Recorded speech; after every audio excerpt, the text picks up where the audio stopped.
معیشت کے اشاریوں سے قوم کو بیوقوف نہیں بنایا جا سکتا، نااہل حکمران بتائیں کہ کیا اعلیٰ دین کا چراغ ملا ہے؟ حکومت معیشت بہتری کے دعوے تو کرتی ہے تو بتائیں کہ وسائل کہاں سے آئے؟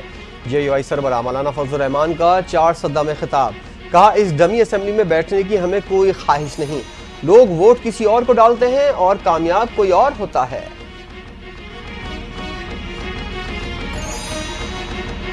PTI اپنا گناہ چھپانے کے لیے مذہب کارڈ استعمال کرتی رہی، جب یہ کیس کا قانونی دفاع نہ کر سکے تو مذہب کارڈ استعمال کرنے کی کوشش کی۔ 190 ملین پاؤنڈ کیس میں قانون اور شواہد کی بنیاد پر سزا ہوئی، یہ ملک کی تاریخ کا سب سے بڑا ڈاکہ تھا۔ وزیر اطلاعات کی علماء کرام کے ساتھ نیوز کانفرنس، کہا 190 ملین پاؤنڈ کیس کی تحقیقات برطانوی ایجنسی نے کی، یہ پیسہ حکومت کے بجائے اسی شخص کو دیا گیا جس سے ضبط کیا گیا تھا۔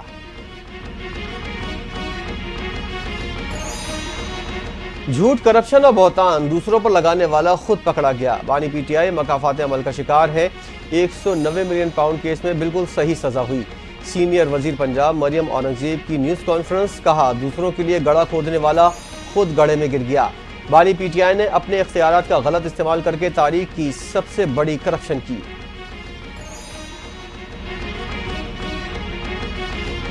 بانی PTI کا 8 فروری کو ملک بھر میں یوم سیاہ منانے کا اعلان، وکیل فیصل چودھری نے میڈیا سے گفتگو کرتے ہوئے بانی PTI کا پیغام دیا، کہا حقیقی آزادی کا پیغام دے دیا ہے۔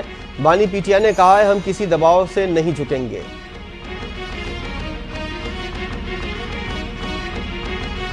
کئی دروازوں سے بیک وقت مذاکرات نہیں چلا کرتے، نون لیگ کے رہنما عرفان صدیقی کا چیئرمین PTI بیرسٹر گوہر کے بیان پر رد عمل، کہا بیرسٹر گوہر کی آرمی چیف سے ملاقات کی ساری تفصیلات کا علم ہے۔ بیرسٹر گوہر نے کہا براہ راست اعلیٰ ترین فوجی سطح پر بات چیت ہو گئی ہے جو اطمینان بخش ہے، لہٰذا اب چھوٹے دروازے، کھڑکیوں اور روشن دانوں میں جھانکنے کا کوئی فائدہ نہیں، اگر وہ دروازہ کھل گیا ہے جس کے لیے کوششیں تھیں تو یہ کوشش چھوڑ دیں۔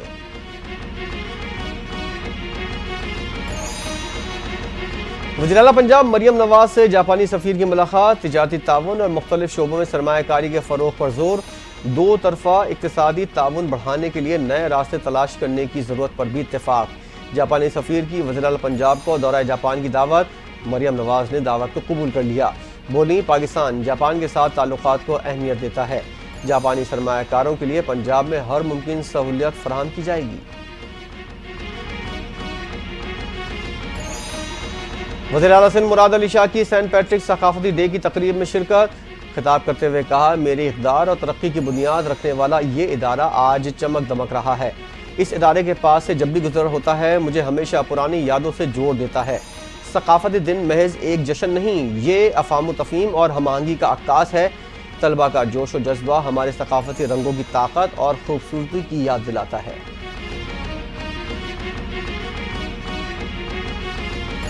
مراکش کشتی سانے میں پاکستانیوں کی ہلاکت پر FIA کی کارروائی شروع، کشتی حادثے میں جاں بحق افراد کے لواحقین نے گجرانوالہ میں 3 مقدمات درج کرا دیے، انسانی اسمگلر اصغر سندھی اور فادی گجر کو ملزم نامزد کر دیا گیا، تحقیقات میں 4 انسانی اسمگلر کے نام سامنے آ گئے۔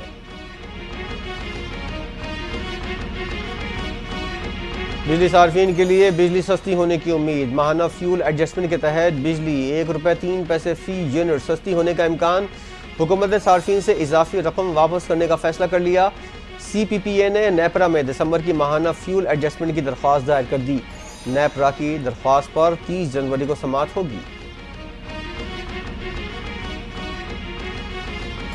کراچی میں کورونا وائرس کے نئے مریض سامنے آنے لگے، پھیپھڑوں کے امراض، انفلوئنزا اور سانس کی نالی کا انفیکشن تیزی سے پھیلنے لگا۔